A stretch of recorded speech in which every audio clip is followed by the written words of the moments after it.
Gujarat ફર્સ્ટનું buzzer વાગી ચૂક્યું છે અને આ મુદ્દો છે ગાદીના વિવાદમાં હવે કોણે શું કહ્યું. જૂનાગઢમાં બે ગાદીનો વિવાદ ચાલી રહ્યો છે. હજી તો અંબાજી અને ભવનાથના ગાદીનો વિવાદ ચાલતો જ હતો. તેવામાં સત્તાધારના મહંતનો એક વિવાદ સામે આવ્યો.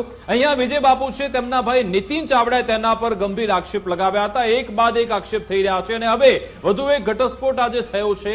હવે મંદિરના સેવક સામે આવ્યા છે. મંદિરના સેવક એવા નરેન્દ્ર રાઠોડ મીડિયા સમક્ષ આવ્યા અને તેમણે વિજય બાપુ અને ગીતાબેનના સંબંધને લઈ ગંભીર આક્ષેપ કર્યા છે. તેમણે કહ્યું કે જીવરાજ ભવન જ્યારે નિર્માણ થતું હતું ત્યારે સત્તાધાર મજૂરો લેવા મૂકવા જતા હતા અને ફક્કડની જગ્યા હોવા છતાં ગીતાબેનની અહીંયા અવર જવર થતી હતી. તેવો સેવકે આરોપ લગાવ્યો છે. ફક્કડની જગ્યામાં મહિલાને એન્ટ્રી ન હોય ત્યાં ગીતાબેનને આખરે પ્રવેશ કેમ આપવામાં આવ્યો તે સવાલ નરેન્દ્ર રાઠોડ ઉઠાવ્યો છે. વિજય બાપુ સામે એક બાદ એક આક્ષેપ થઈ રહ્યા છે. મંદિરના સેવક પણ હવે વિજય બાપુ પર આક્ષેપ કરી રહ્યા છે. વિકાસ, આખા ઘટનાક્રમમાં આપણે અત્યાર સુધી જોયું કે તબક્કાવાર આરોપ લગાવવામાં આવી રહ્યા છે. એક પછી એક આરોપ સામે આવે. પહેલા પૂર્વાશ્રમના ભાઈ સામે આવે, એક પ્રેસ કોન્ફરન્સ કરે અને આરોપો લગાવે. પછી આરોપોની પ્રતિક્રિયા આવે સામે. પછી જે ચોટીલાની જગ્યાના મહંત છે એ આવે છે સામે, એ આરોપ કરે છે અને એમની પણ તબક્કાવાર બે પ્રેસ કોન્ફરન્સ થાય છે. અને હવે આ જે સેવક છે, જગ્યાના સેવક છે, આ રાઠોડભાઈ જે છે, એમણે આરોપ કર્યા છે, એ પણ મીડિયા સમક્ષ આવ્યા. એટલે આમાં તબક્કાવાર આરોપ થઈ રહ્યા છે. હવે જોવાનું એ છે કે આમાં સૌથી પહેલા તો આપણે જેમણે આરોપ કર્યા એ સાંભળી લઈએ, પછી આગળ એની વાત કરીએ. સત્તાધારના મહંત વિજયગીરી બાપુ સામે છેલ્લા ઘણા સમયથી આક્ષેપો થઈ રહ્યા છે, પરંતુ વિજયગીરી છે તે મીડિયા સમક્ષ આવતા નથી.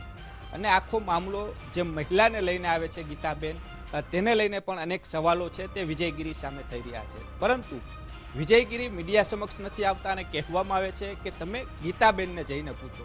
તો સૌથી મોટો સવાલ છે કે અત્યાર સુધી જે સત્તાધારમાં હતા તે હવે તેમના બંગલે જઈ રહ્યા છે. એટલે ક્યાંક ને ક્યાંક પોતે જ સાબિત કરી રહ્યા છે કે કાંઈક મામલો એટલે કે દાળમાં કાંઈક કાળું છે. એટલા માટે જ તેઓ મીડિયા સમક્ષ નથી આવતા. તેની વચ્ચે વધુ એક આક્ષેપબાજી કે મોટો એક પુરાવો સામે આવી રહ્યો છે.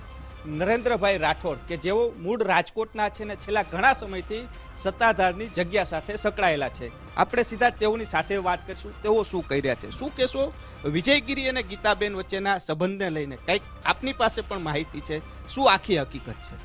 જય આપા ગીગા.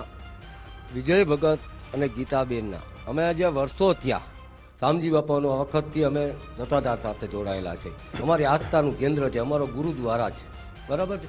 એટલે અમે અવારનવાર રાજકોટ જતા, સત્તાધાર જતા હોય રાજકોટથી, કાંઈ પણ કામ હોય તો સેવાના કામ હોય જતા.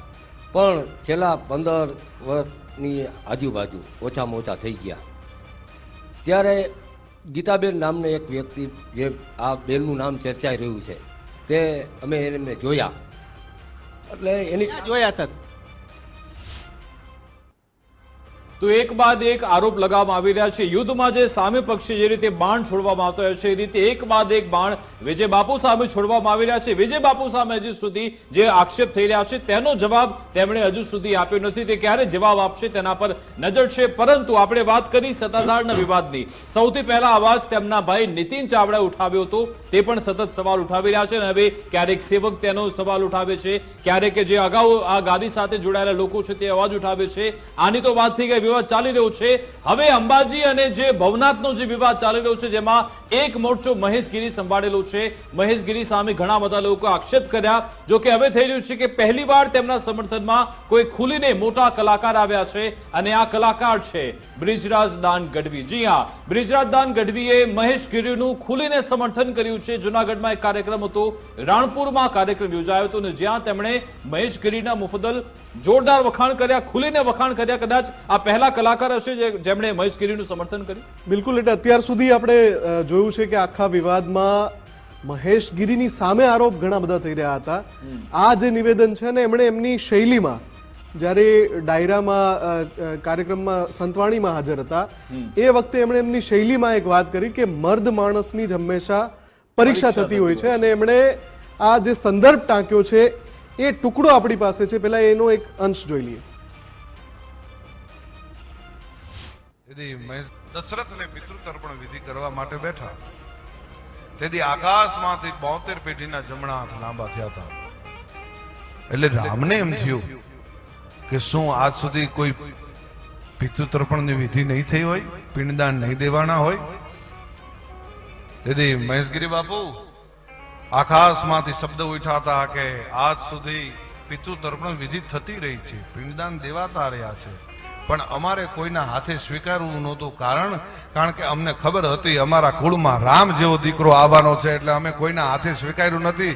એમ સાહેબ અમૃતગીરી બાપુની ચેતના પણ આખા ડાયરાને, અને એ બધા બાપુ ઘનશ્યામગીરી બાપુ, અમૃતગીરી બાપુ, એ આખા ડાયરાને ખમકારા કરતી હશે કે મહેશગીરીએ અમને હવાયા કરી બતાવ્યા. સાહેબ ઈ આ વાત છે.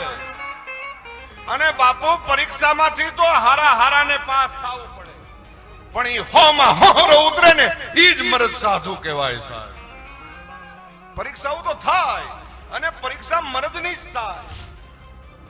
તો મુફદ્દલ બ્રિજરાજદાને વખાણ તો કર્યા, પરંતુ ક્યાંક કદાચ તેમણે પોતાની પણ વાત કરી નાખી, કારણ કે પોતે પણ અત્યારે એક વિવાદમાં ચાલી રહ્યા છે. તેમનો મહેશગીરી સામે બેઠા છે અને એના ચહેરા પર સ્મિત દેખાઈ રહ્યું છે. જ્યારે બ્રિજરાજદાન પોતાની શૈલીમાં આ વાત કહી રહ્યા છે, ત્યારે મહેશગીરી સામે જ છે અને એમની સામે જોઈને બોલી રહ્યા છે, અને મહેશગીરી પણ સ્મિત આપી રહ્યા છે. જી બિલકુલ, એટલે કહી રહ્યા છે કે ભાઈ મરદ માણસોની જ પરીક્ષા થતી હોય છે, જે રીતે ડાયરામાં એકબીજા સામે વાર પ્રતિવાર થતા હોય છે, અને આ બેનો જે વિવાદ ચાલી રહ્યો છે આપને પણ ખબર છે. એટલે મોગમમાં કહેવાય ગયું છે કે ભાઈ મરદ માણસોની તો પરીક્ષા થતી જ રહે છે, અને અમે પરીક્ષા આપતા રહીશું. આગળ વધીએ બીજા મહત્વના મુદ્દા પર.